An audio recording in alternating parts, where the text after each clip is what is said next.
Le CJD Rennes, c'est une association qui regroupe une centaine d'intrapreneurs et d'entrepreneurs. C'est un mouvement qui a pour vocation d'être un lieu d'expérimentation et d'école du dirigeant.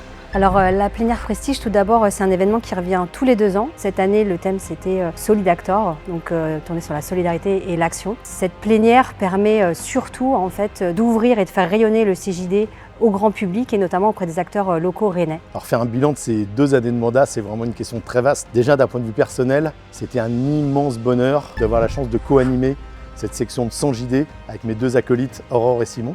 Notre but, c'était d'entraîner les JD vers les fondamentaux du CJD, c'est-à-dire l'économie au service de l'homme. Donc voilà, globalement, le bilan est plutôt positif. En tout cas, on est tous les 3 assez heureux. Je laisse la parole à Jean Bazir, président du CJD de Rennes. Vous êtes tous beaux, mais en tout cas, l'ensemble est magnifique.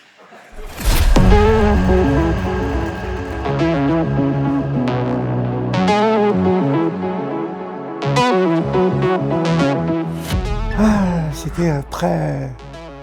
C'est toujours un exercice très difficile, mais en même temps très inspirant, très nourrissant. Et puis après, finalement, quand tu rentres sur scène et que tu sens les gens, que tu captes quelques regards, les choses s'enchaînent. Et voilà, c'est plutôt une sensation agréable quand c'est fini. J'ai un message pour ce public qui était là, et puis toute cette équipe qui m'a accueilli aujourd'hui. Je trouve que aborder des thèmes comme ça, un peu philosophiques, parler de la conscience de l'autre, je trouve que c'est une initiative magnifique et en même temps très productive, parce que, encore une fois, je redis combien porter ce regard sur l'autre, mettre de la douceur, du respect, de l'écoute dans les rapports professionnels comme les rapports du quotidien, ça ne fait que renforcer les liens et améliorer les choses. Donc ça n'est que du positif.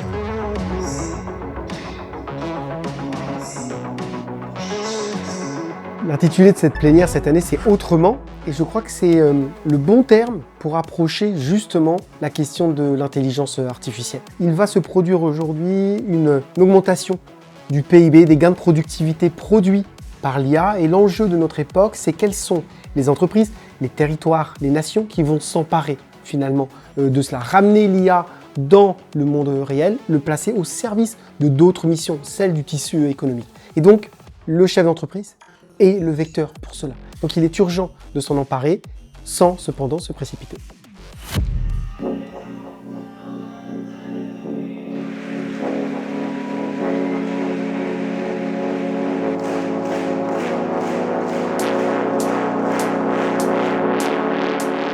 Ouais, cette thématique autrement est vraiment importante pour moi, a du sens parce que en fait l'autre pour moi est très très important.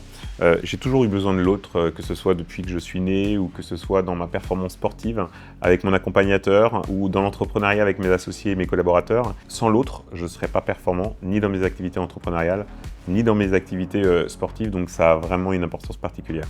Le message, c'est justement comment faire en sorte de pouvoir se bonifier justement avec l'autre, avec ses salariés, avec ses associés. Comment fédérer l'ensemble de ses collaborateurs pour atteindre un objectif. Moi, c'est ce que j'ai toujours fait, que ce soit dans le sport de haut niveau où je suis extrêmement exigeant, mais également dans l'entrepreneuriat où j'ai également cette exigence-là. Et en fait, j'ai besoin des autres, j'ai besoin de fédérer tout le monde autour d'un projet. Et je pense que pour moi, c'est un élément clé aujourd'hui pour la réussite.